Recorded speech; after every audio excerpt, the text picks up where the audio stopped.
At time with Jordan. Is this mic on? The mic is live. Alright, we are ready to go. Foodie talk. Alright. On the radio, let's stop footing. Yes, this is AI. Keen to get started. Pump those ratings up high. Don't forget to like and subscribe. Alrighty guys, welcome back to another episode of Airtime with Jordan. I'm your host Jordan Faso, and today we're back covering round 4 of the AFL. We had some good games on the weekend, some not so good ones as well, so we're not going to go through and do a full review of the weekend, but we'll start off with the power rankings, our weekly updates on that, and then probably not going to be as in-depth this week, and go through some, not do the full stock take of each team, but we'll go through each team a little bit and talk through some of the results over the weekend, then get stuck into rant time with Jordan as well, before getting into the main part of the show today, where I'm going to do another segment of who you got, who we're buying more, the Gold Coast Suns or the St Kilda Saints, with their start to the seasons. Both looking pretty promising, both off to hot starts, so keen to get into that, and then we'll close out the show with another Secret Star Society inductee for round 4. So that being said, let's get straight into the power rankings, and no shifting up the top of the board this week. Brizzy got the job done against the Tigers, they're still number 1. Hawthorn had the week off, they're still second, although we've just found out that Will Day is injured, so he's going to be out for 3 to 4 months, which is, I'm not going to lie, broke my heart a little bit. Hopefully he can come back, but keen to see if Henry Hustwaite can get a game and see how he goes in the senior side.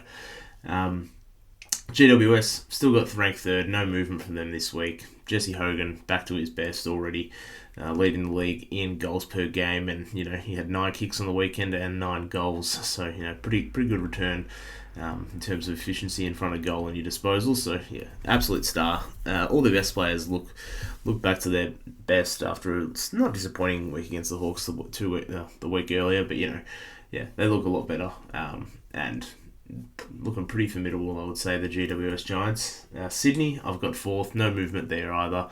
They just flogged North Melbourne, did what they needed to do, and I guess that's why I wasn't really worried about Sydney when they lost those first couple of matches. They're now 2-2, they've evened their ledger, had a new coach, and still have some upside with the season. Still to come, obviously, Errol Goulden still to come back into the team, so another one that is just going to bolster their stocks a bit. Adelaide, I've left them at 5. I know they lost on the weekend by a point, but I think by the end of the year, this team is going to be one of the true contenders. I think they've just got a really, really well-balanced team at the moment.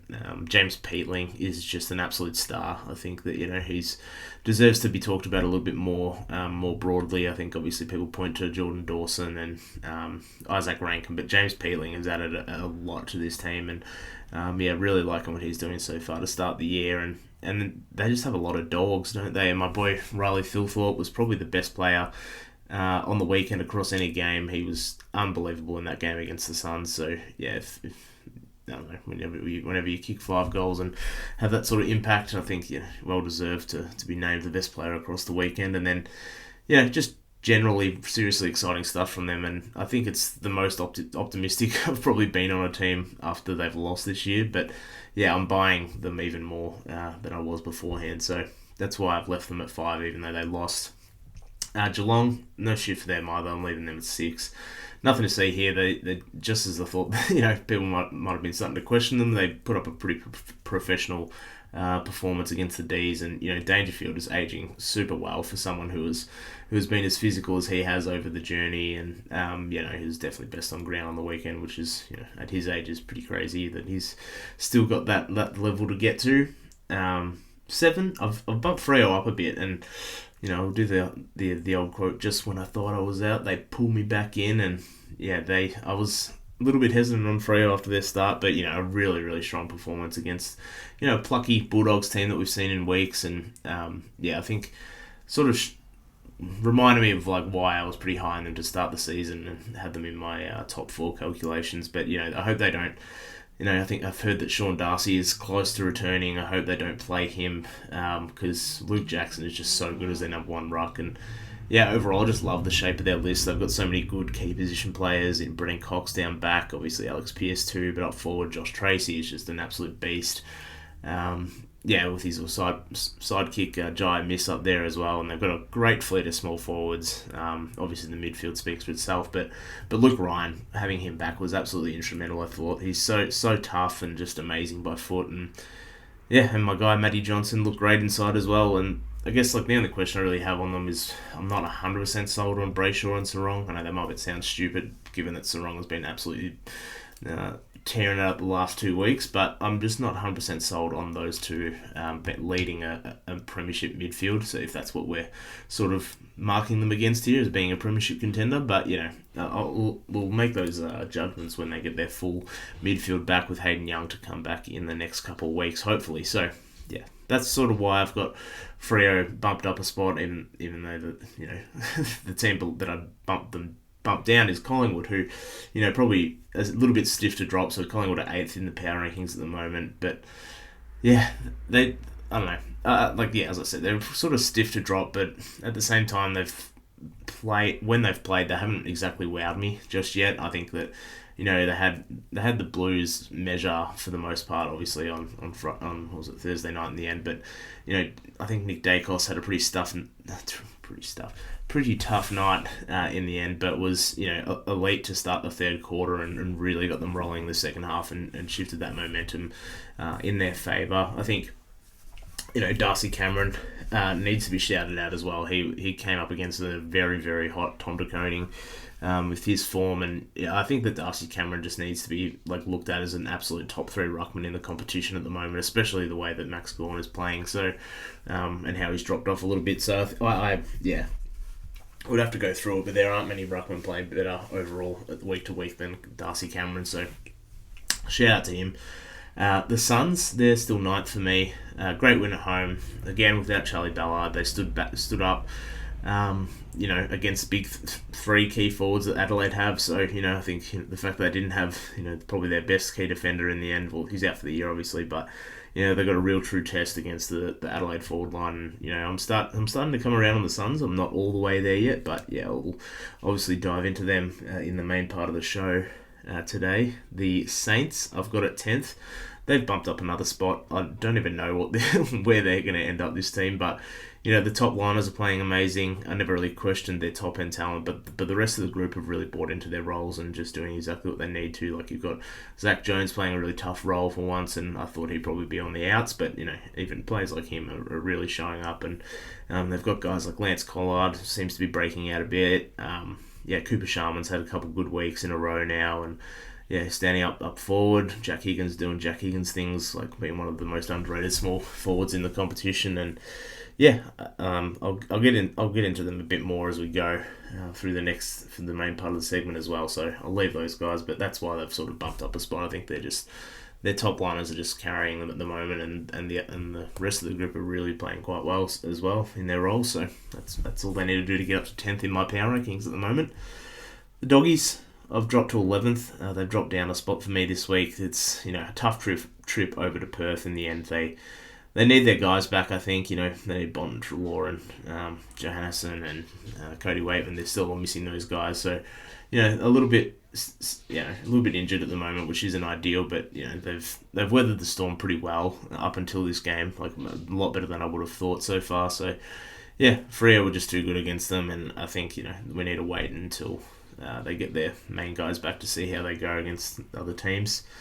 Port Adelaide, I've left them at 12th for the moment. I had worries at the start of the year, and I'll repeat this thought that I had at the start of the year, that I don't really know if we've ever seen a game where all 3 of Connor Rozee, Zach Butters and Jason Horne-Francis have played well together.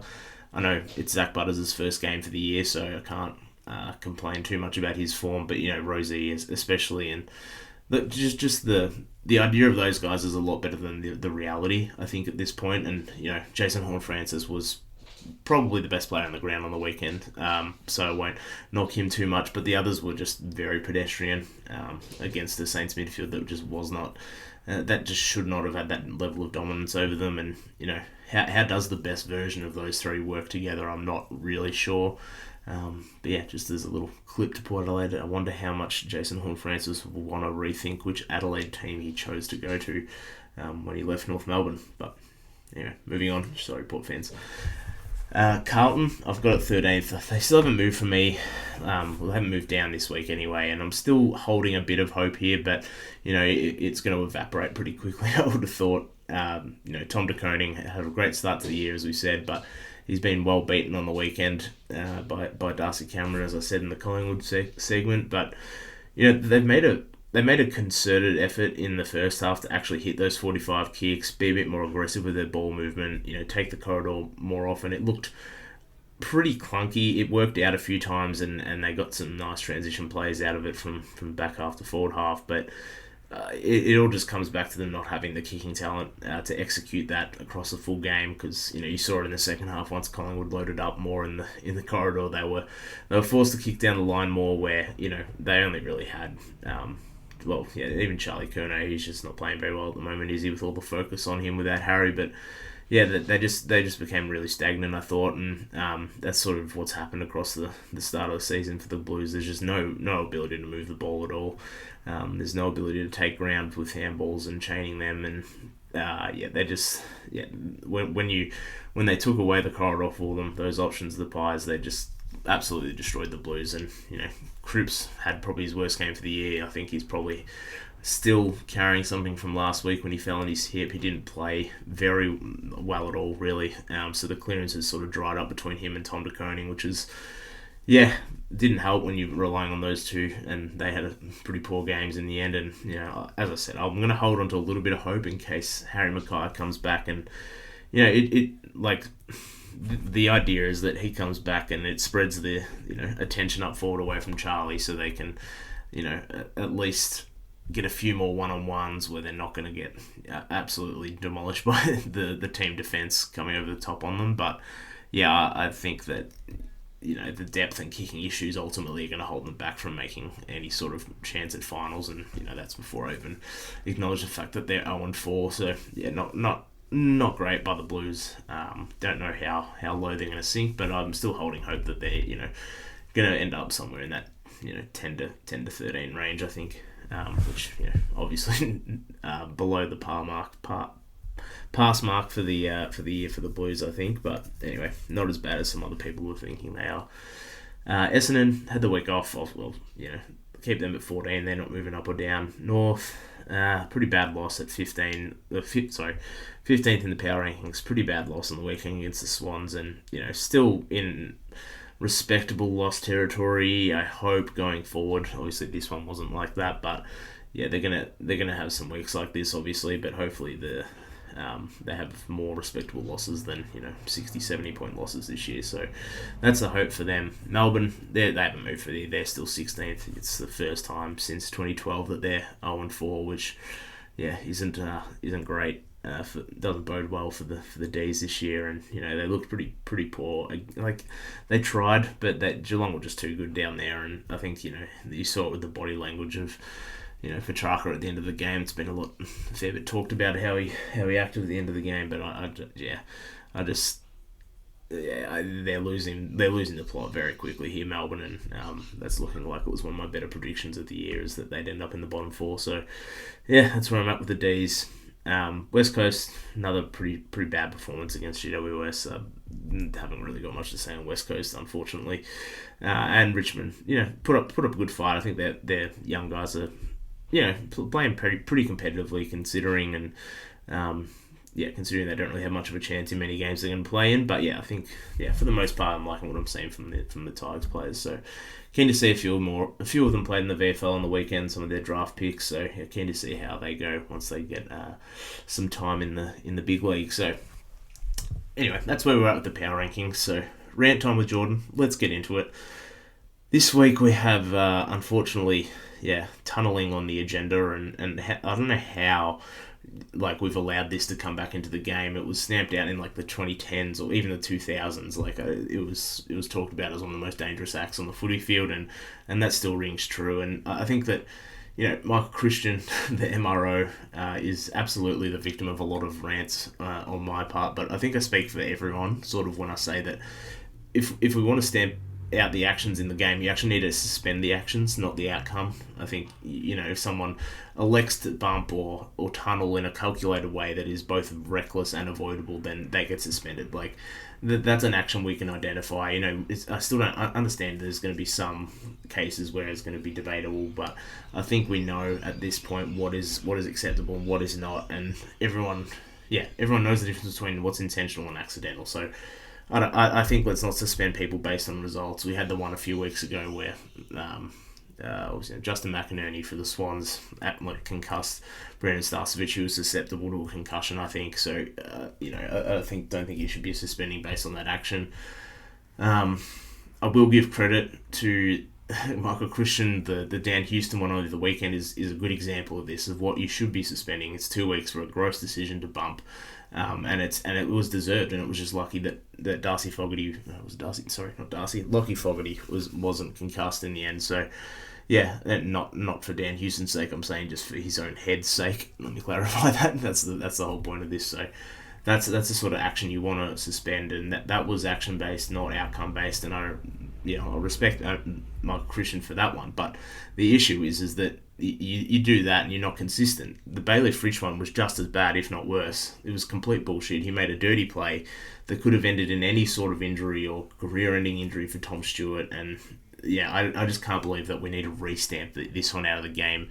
That yes, you can understand there's an emphasis on concussion and bumps and things like that and sling tackles, but the fact that you just forget that this is an issue as well, or has been an issue in the past, and you're just gonna let him off with a fine is just a bit stupid from my perspective. And I think that you need to be able to be a bit more consistent, and it shouldn't just be any just a bumping action to a head that we're looking at as an action to suspend. It should be all these types of actions that are malicious and have the potential to cause injury. I think that everyone who watches enough footy knows exactly what these actions are, and the Bailey Fritsch one on the weekend was absolutely one of them. And yeah, I'm going to keep beating the drum about suspending the action, not the outcome. The outcome doesn't do anything. We see too many actions go unpunished throughout each round, and the lesson isn't properly taught. We're still copying concussions. We're still, I don't think there's any way you're going to stop that unless you make it a non-contact sport, by the way. But we're still seeing concussions. It's not having an effect on that necessarily. I think that, if the more we ban these.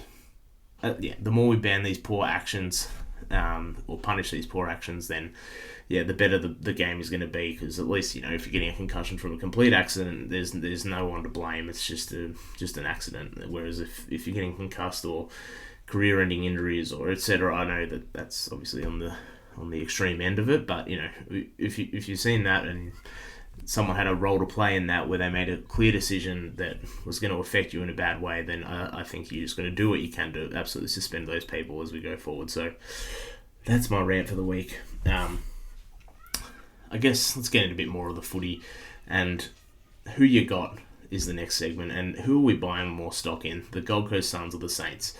So the Gold Coast undefeated, 3-0 on the season, the Saints 3-1 on the season, so both tracking pretty well. And just going to go through each team individually first, and then sort of come back to based on the discussion, who I think is going to, who I think is whose early season form is going to be more sustainable. God, got that out finally. But yeah, I think let's start with the Suns and sort of go through just a bit of a summary, how they're doing it, what's working, and whether it's sustainable for them specifically, and then I'll get into the Saints. So on the Sun side, they're undefeated so far. As I said, 3-0. Had their most impressive win on the weekend against the Crows, and to be honest, I was a little wary of the competition that they've had. I hadn't jumped on the bandwagon just yet, as they'd only beaten Melbourne and West Coast, which obviously isn't the best competition, judging on how the start of the season's gone. But they put that to bed a little bit, at least with their win over the Crows on the weekend. And I was sort of a little bit worried about the Charlie Ballard injury, but that hasn't stopped them necessarily at all. They still haven't lost a game yet, so how are they doing it and what's working? And I think it all starts with, Matty Rowell and Noah Anderson. I've said it a couple of weeks ago or last week, I can't remember what it was, but I never really questioned their individual talent, but it seems that this year it is definitely translating into winning more than it ever has for those two. And you can see it. The Suns are number one in the league in scores from stoppage, which obviously is led by those two. Rowell and Anderson are 5th and 8th, respectively, in the league for score involvements. And it's worth noting that Ben Ainsworth, their half forward, is also ranked 4th in the league, so he's higher than those guys, so he's getting involved plenty as well. But yeah, those it's just showing how instrumental those guys are in providing quality opportunities for their forwards and getting themselves into positions to score.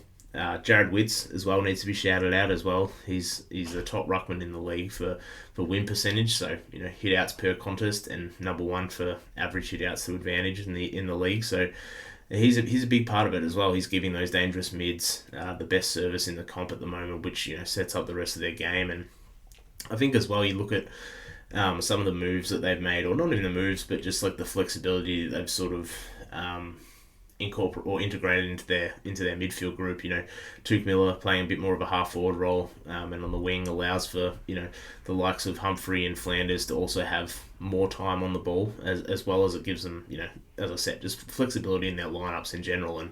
And it also won't burn out Tuke Miller. If you need him late in games, you can put him, Anderson and Rao back in the centre. Obviously, like Tuke's still playing a lot in there, but being able to spread the load a little bit more. And I just like having more guys who can play in different positions and getting this into them. Sorry. Getting all that, like the different positions into these guys early in the season and exposing to that is really important. You can have Rao and Anderson in there for most of the time. They're doing the heavy lifting, but having Humphrey and Tuke being able to play forward and then having Flanders off the back half as well, like just gives you like a nice blend of players that can play multiple positions, and you're not just stuck with the group that you've got in the centre. And I think that's sort of what you're seeing with. Like it's a really underrated thing, having guys who can play multiple positions, because you get different looks. You can chop and change what's not working, and at the moment, like you can sort of see the issues that Melbourne are having in comparison to this.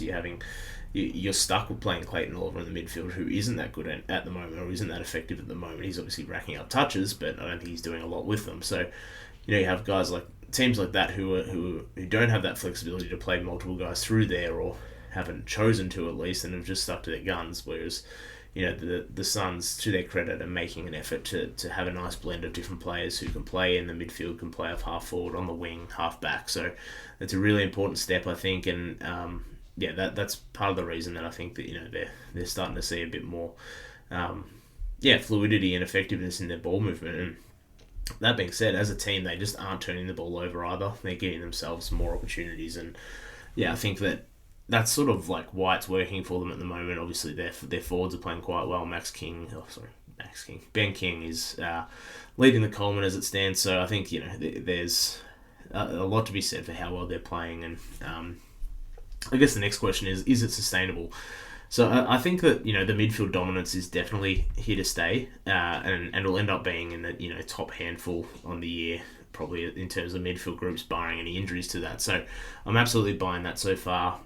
What I maybe not buying is the level or the magnitude of the dominance that they've had. They've been very, very good compared to the opposition to start the year, and that sort of comes up in their midfield stats and their stoppage stats and scores from stoppage, etc. They're like top of the league in all those stats, and they've only really come up against one good opposition at the moment in Adelaide in their midfield, who have a similar way of dominating through their ruckman with Riley O'Brien. So I think that obviously, I've got to credit them for that. They got over the hump there, but I will just note that the Melbourne and West Coast start to the season for them might be skewing things a little bit, and in relation to that, what I am a bit more concerned about is how they're defending. They haven't needed to defend the defensive 50 so much this far into the season, due to how good the mids have been at just driving the ball forward. It's not actually forcing their defence to have to actually defend deep at the moment. They're playing a lot of the ball, a lot of the games like forward of centre for them. So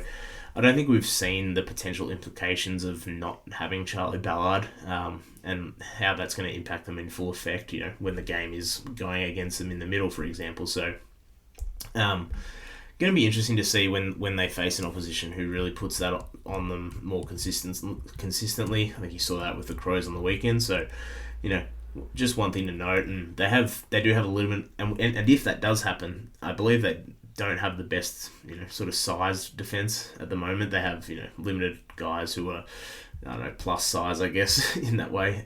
Only, what's his name?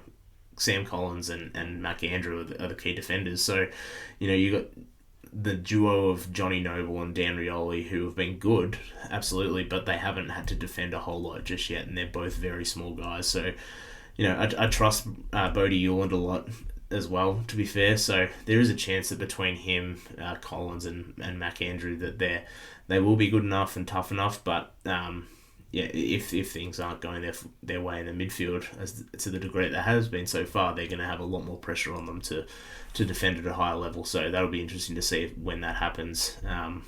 And they're also not forcing a heap of turnovers, so they're just converting at a seriously high level when it does occur, like when they do turn the ball over. So, I think like if that sort of efficiency of scoring from turnovers stops, it's going to be interesting to see how they combat that. And overall, I think they're definitely the best version of any Gold Coast Suns team that we've seen.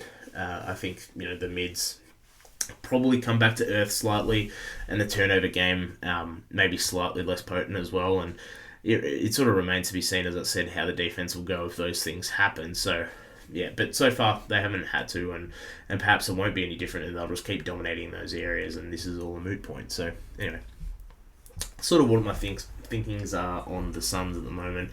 Let's get into the Saints side of things.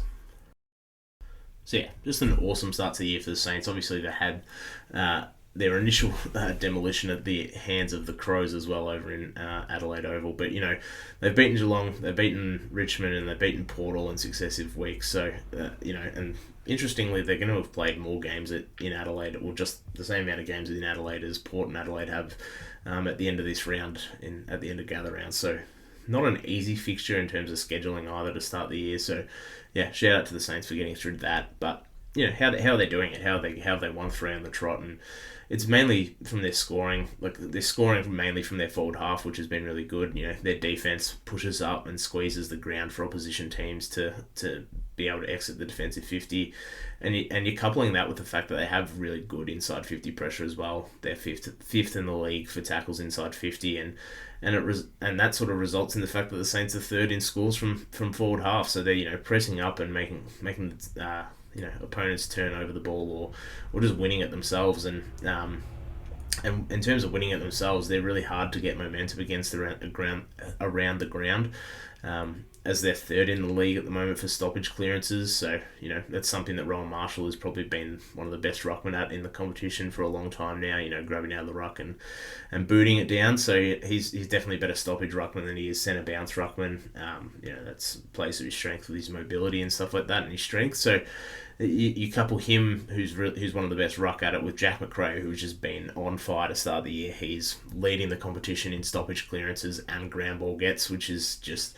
that sort of combination of stats, you have to put him in the top 5 midfielders to start the year, and he's probably not 4 or 5. He's probably in the top 3, to be honest. So he's been awesome to start the year. He's giving the Saints first service when he is around the ball. So if you're unable to win the majority of clearances against them, you're going to struggle in the territory game against them, because they're so good at scoring from their forward half, which accompanied with the pressing nature of their defense and the general pressure of the inside 50, which I talked about, it makes them pretty hard to play against at the moment. And what else is driving their success, obviously, is them getting the ball into the hands of what I would consider the best halfback duo in the league, with Nazar Wanganeen-Malira and Jack Sinclair. So those two are 11th and 15th in metres gained this year. So they make a concerted effort to utilise those two when they do win the ball, more than most teams would for their halfbacks, and they're 1st and 12th in inside 50s for defenders in the competition. So that's showing how much they like to get up the ground, and just to illustrate that point even more, those two and Lockie Whitfield are the only defenders in the comp who are in the top 20 for disposals on the year. So I'm just sort of emphasising how much the Saints make a concerted effort to get the ball into the hands of those two guys, who undoubtedly are their best 2 players at the moment. Obviously Rowan Marshall and Jack McRae have a right to be in that argument as well. But I'm gonna say those two for now anyway. And in addition to like the ball winning and the ball use, Nazar Wanganeen-Malira is having an incredible year defensively as well.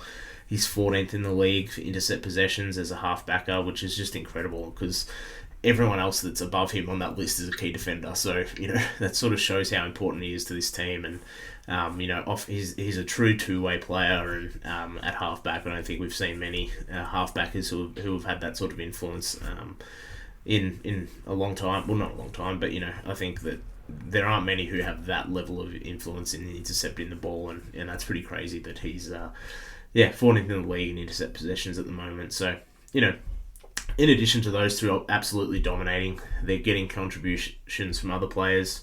Anthony Kemenetti has been sort of, found money in the back half. He's an emerging sort of defender, played most of his career up forward as the second ruck, and has actually crept into the top 20 for intercept marks across the start of the season as well, which is just, and also, like, is outright first for marks in the year for any player in the competition. So Anthony Kemenetti is your marks leader at the moment, which is quite, I don't know, when I saw that I was like, wow, okay, fair enough. But yeah, that's all without Cal Wilkie absolutely dominating as well, and he's obviously a perennial All-Australian key back, so I think if there is a little bit of upside with their defensive group at the moment where we haven't seen, Cal Wilkie fully dominate a game just yet. So I think, between Wilkie, Kemenetti, and the two half-backs that I spoke of, they're looking pretty formidable down there and have one of the better back groups of the competition at the moment, which is pretty exciting and is helping their game plan when they're sort of squeezing up on other teams and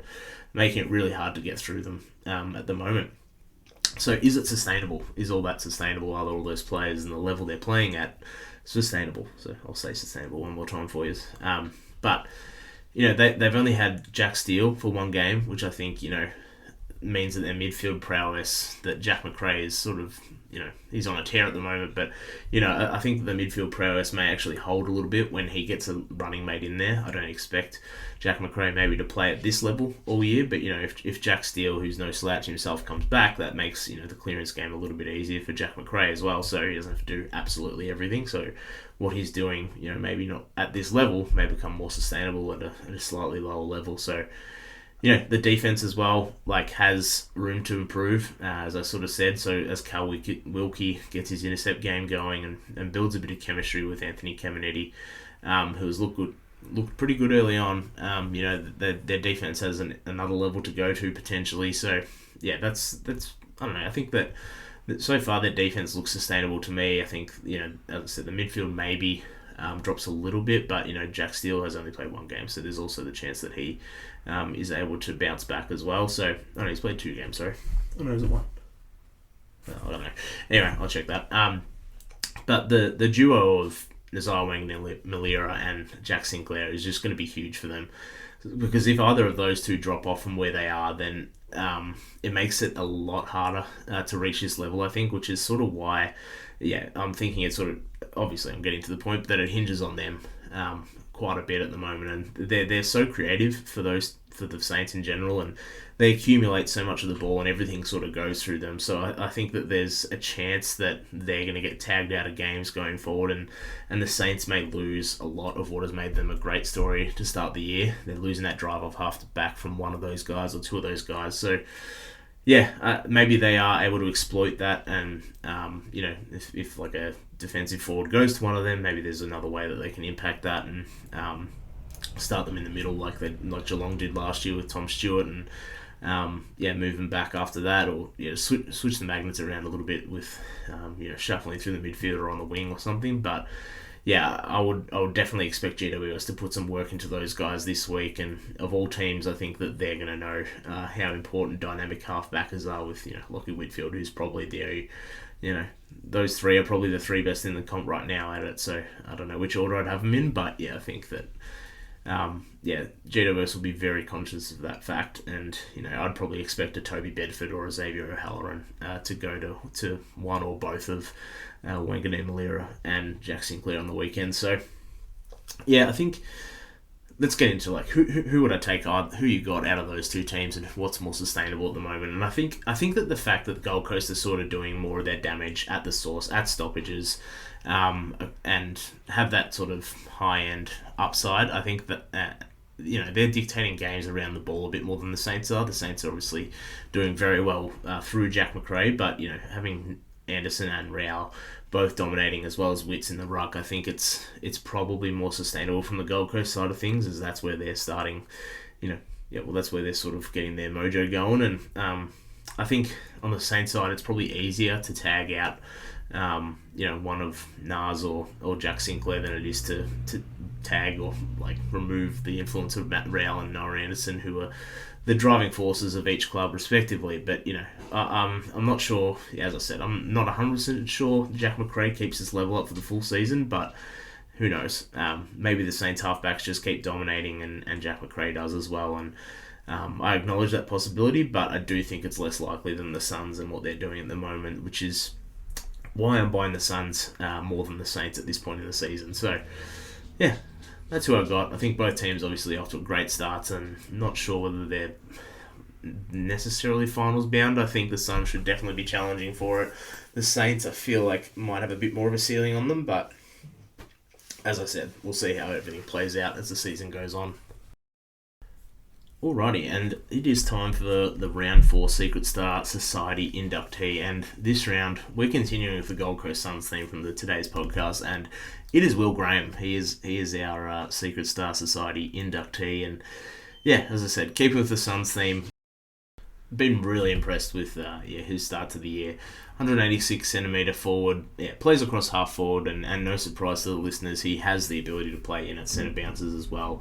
Played there a bit on the weekend, and just has some real serious acceleration to his game. And I think the fact that they trust him to play in the centre, at centre bounces, shows that they think he has some stoppage craft in his game as well. And the moment that really stood out to me on the weekend, he had this goal where he gathered the ball in traffic, tucked the ball under, and just accelerated out of it through between two defenders. And looked very reminiscent of an early career Paddy Dangerfield. I'm not saying he's ever going to be that, but I think that sort of burst he has around the stoppages could be really, really exciting for Suns fans going forward. He really caught my eye on the weekend. He seems to be involved in a lot of their scoring involvements as well, and he actually reminds me a bit of an early career David Swallow as well for the Suns fans out there. But I think that his level of acceleration and just size around the ball, I know he's not the tallest midfielder, but he just looks like a strong guy out there, and only his third season as well. So Will Graham, definitely one to keep an eye on, and I think he could become, along with two Millers in this role as well, but one of those really sought after hybrid half forward mid types that the competition obviously is as I said, very much seeking any of those sort of players in that archetype. So I think that he's one to watch as the season goes on for them. Really exciting player, I think. And just to close it out with him, I've ran his stats for the year in the similarity tool.